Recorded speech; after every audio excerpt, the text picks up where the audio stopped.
Hello again. Welcome to another edition of First and 10 with Rams coach Joe Prudhomme. I'm Jimmy the St. Christopher.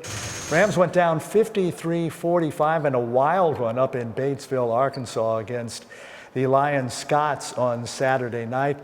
Rams had leads at the end of the first quarter, at the end of the first half.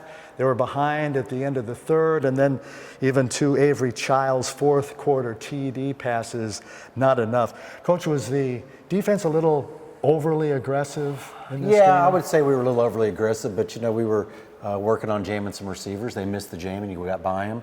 I would say that was part of it. Our special teams were bad the other night, and that's the first time I can say that. They've been consistently really, really good, and that's the first time that it felt like we were behind the sticks a lot as far as field position for the defense. They were putting a lot of bad spots. Offense fumbles the ball down inside our own 25, and they get a score out of that. So it was defense had a few big plays given up, but they had a lot of bad hands dealt to them too. And Diamond Williams had a couple big plays. Talk about some of those things that Will did. Yeah, he did a couple of really great things. I mean, on the second kickoff, he rips it out of their hand, just basically takes it from the kid on a fumble, got a strip. That led to our second touchdown. We were able to go up 14-0. And then there was a 99 scoop and score. He got 99-yard one. Did that, and then he almost broke a punt return in the fourth quarter. That would have been a huge boost, but he got caught from behind. But he was a little weary, man. He'd done a lot of running, but he made some really dynamic plays. How does the offense stay motivated in these big games when they get a lead and then they see it dissipate and they get another lead? Is that tough to stay motivated? I hope not. I certainly hope not. I mean, they stay motivated. They want to score every drive. There's no question about it. Early on the defense was having to help the offense, so it's a group effort, win or lose. Everybody contributes to the effort at the end. But no, they stay motivated, and they were going at it hard to the end. And you get a defensive touchdown, so you can say, well, they kind of boosted the offense there. They gave me a 99-yarder. We score on a last second, basically a Hail Mary right before the half to Rolf. Those are a couple big plays, but no, I think they stay motivated, and I would be shocked if they weren't, to be honest with you. In a game like that, do you basically abandon the run early because you have to keep up, matching scores, and to get away from the run at that point? A little bit, but we had some injuries too that contributed to that as well.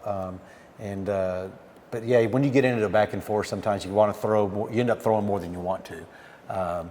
And Kyle has made a real effort the last 2 or 3 games to keep it as balanced as he can. But as a coordinator and as an offense, you take what they give you. If you try to be forced something, then it never works out well. So if they're going to give you more pass, you take it. If they give you a great run, take it.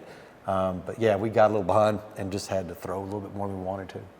In the last 8 SAC games, Sooner Athletic Conference games for the Rams, I believe 5 of those have been decided by 8 points or less. So you're getting close there. Yeah. Can you feel maybe a W coming where you'll actually win one of these shootouts? Well, I thought we should have won the last 2. I mean, you just put it out there. I just thought we should have. We made too many mistakes in both games to finish it. We got to get on the other side of those scores. We need to be the one that's got a little bit more at the end, and we're working at it. I mean, it's not for lack of effort. The kids played their tails off. They did everything they could. We're just making too many mistakes, too many turnovers. We had 4 turnovers the other night. Those hurt. And giving up big plays when you're giving up a 3rd and 12 when the defense is in the right position. You just, eye discipline wasn't there, and we have to flip the script and win those games. That's where we're at. And do I feel the wins coming? Yeah, and I felt like we should have already had some, but if I thought any other way, then I probably shouldn't be the coach. So. He is, though, Coach Joe Prudhomme here on First and 10. And speaking of shootouts and speaking of another game that you possibly could win, that road trip is finally over. Golly, with 4 games in September, you had a bye in there too after the second week. But how good does that feel? You're actually going to be playing at Farrington Field at home this weekend. We're excited about that. I mean, it's been a long 4 games. I mean, that's a long road trips. The Kansas trip was 7 hours. This last one was 7 hours. Don't even have to talk about Phoenix, how far that is. And Houston we played a team that was really good. I mean, our opponents right now are combined like 16-4. So we've played some really good teams, but We have to get on the other side of it. But to come home, I mean, that's going to be a boost for our guys. It's a boost for us just to not get on a bus on Friday morning. That's going to be, we're excited to get back home. Do you see another shootout with Sagu? Golly, I hope not. I hope that we're able to get out and get ahead and hopefully not get into a shootout situation. But if we are, I mean, we have the experience of being in those shootouts, and we just got to get on the other end of them and be at the, have the right score at the end. They're coming off a loss to Arizona Christian. In that game, there was a rare touching first touchdown where one of the Sagu guys touched a punt and ACU picked it up and ran it in for a score. Have you seen that lately, or have you ever seen a first touching score? It's been a while. But I mean, the things I've seen just over the last 2 weeks, I hadn't seen in 30 years. So, the game out in Ottawa, and then this past weekend, I don't ever remember being in a game where there was 2 99-yard touchdowns, one by each team. I've never seen that. It's they're a very opportunistic team. Sagu's very opportunistic. Lions very opportunistic. We have to be more opportunistic to be successful. So that's kind of been a point of emphasis when we get the opportunity, cash it in. Take care of all those little things, and let's eliminate some of these small mistakes that we're making that, and collectively and the aggregate of it is it's a big deal at the end.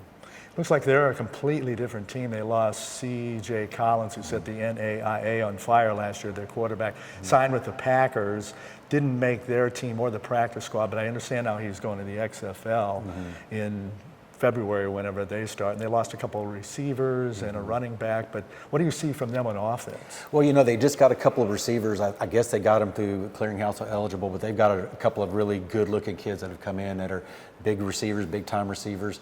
And their quarterback situation, they're playing a couple of them. They're all, good, and they know how to operate that system. Offensive line they have is very aggressive, in a good way. They're very nasty the way they play. They come after you. They're aggressive. The defensive line is real solid.